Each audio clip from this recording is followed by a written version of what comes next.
Hello, xin chào các bạn đã quay trở lại với review 5 phút.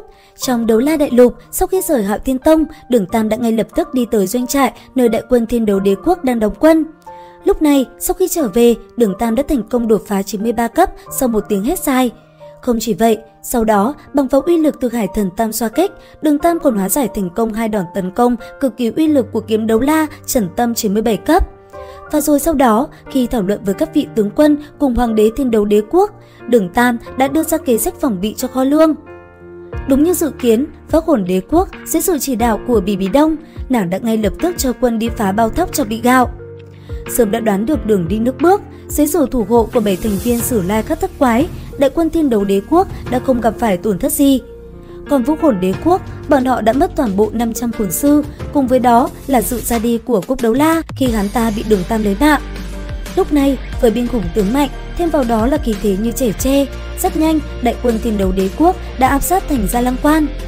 Và với sự trở lại của mình, Đường Tam đã lập tức được Hoàng đế Tuyết Băng giao cho nhiệm vụ chỉ huy đánh trận đại chiến đầu tiên này. Cũng không để vị Hoàng đế Thiên Đấu Đế Quốc phải thất vọng, ngay sau khi cuộc chiến bùng nổ, dưới sự sắp xếp tài tình của Đường Tam, đại quân Thiên Đấu Đế Quốc đã nắm được ưu thế rất lớn. Và để kìm hãm lại khí thế của địch nhân, Bỉ Bỉ Đông cũng ngay lập tức phát động ra hai quân đoàn vô cùng mạnh dưới sự chỉ huy của Thánh Long Đấu La cùng với Khôn Diên Chấn. Ở phía bên kia, Đường Tam ngay khi thấy cục diện trận đấu có chút thay đổi, ngay lập tức Đường Tam liền cho Thái Thản và Ngưu Cao dẫn theo đệ tử Đường Môn chặn đánh hai chi đội của Võ Hồn Đế Quốc. Tuy vậy, với sức mạnh tấn công mạnh mẽ cùng lớp phòng ngự vững chắc tới từ Thánh Long quân đoàn và Tượng Giáp quân đoàn, Đường Gia Quân đã không thể phát huy ra toàn bộ sức mạnh.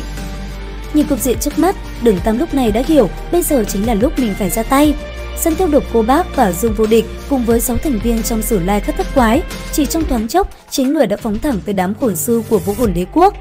Ở phía bên kia, Bỉ Bỉ Đông ngay khi chứng kiến sự biến đổi trên chiến trường cũng không chậm trễ. Từ trên tường thành, nàng cũng dẫn theo toàn bộ trưởng lão cấp bậc Phong Hào Đấu La dưới 95 cấp của Vũ Hồn Điện phóng thẳng tới đón đánh đám người Đường Tam. Tuy vậy, Bỉ Bỉ Đông vẫn xuất phát chậm hơn một chút, bởi vậy mà lúc này chỉ trong thoáng chốc, Đường Tam đã lao tới nơi. Phát động sát thần lĩnh vực bao trùm toàn bộ đồng đội ở bên trong, cánh tay phải vận lực, Đường Tam cầm Tam Xoa Kích phóng thẳng về phía Khôn Diên Chấn. Lúc này, Khôn Diên Chấn có chút chủ quan, đối diện với Tam Xoa Kích, Võ Hồn Chân Thân phóng thích. Ngay sau đó, một lực lượng phòng ngự mạnh mẽ tỏa ra, lập tức đòn đỡ Tam Xoa Kích đang lao tới. Còn ở phía sau, Bỉ Bỉ Đông với tiếng hét thất thanh ngăn cản hắn ta nhưng đã muộn. Chỉ trong chớp mắt, kiện thần khí kia đã phóng thẳng vào đầu con voi ma mút. Bị trúng một đòn này, Khôn Diên Chấn không chút giãy giụa đã ngã xuống mặt đất. Cứ như vậy, các hồn sư 89 cấp có lực lượng phòng ngự cao hơn một gã Phong Hào Đấu La bình thường cứ thế bỏ mạng. Rút ra Tam Xoa Kích từ trên đầu của tên kia, Đường Tam sau đó đã ngay lập tức phóng xuất ra chính các hồn hoàn của mình. Đồng thời, trạng thái Võ Hồn Chân Thân phát động đã ngay lập tức lấy mạng thêm vài gã đệ tử của Tượng Giáp Tông. Tuy vậy, đến lúc này, uy áp từ Bỉ Bỉ Đông cũng đã lao tới. Tranh thủ lúc nàng còn chưa kịp đuổi theo mình, Đường Tam lúc này đang tận diệt hồn sư của Võ Hồn Đế Quốc. Còn ở phía bên kia, Thành Long Đấu La với cảm giác của mình, hắn ta cũng ngay lập tức lao tới với ý đồ chặn lại Đường Tam để chờ Bỉ Bỉ Đông tới. Thế nhưng, hắn đã quá đề cao mình. Ở phía bên này, chứng kiến con bạch sắt địa long khổng lồ đang lao tới, cánh tay phải hồn cốt phát động, một hư ảnh con thanh long sau lưng Đường Tam xuất hiện. Ngay sau đó, khi nhận được 3 loại tăng phúc tới từ chữ Vinh Vinh, một tiếng gầm vang lên, con thanh long mang theo lôi điện đã lao thẳng về phía Thanh Long Đấu La. Lúc này, chứng kiến uy áp tới từ hồn kỹ liên quan tới long tộc, con bạch sắt địa long kia cứ như bị xẻ thịt lột ra cúi đầu run rẩy.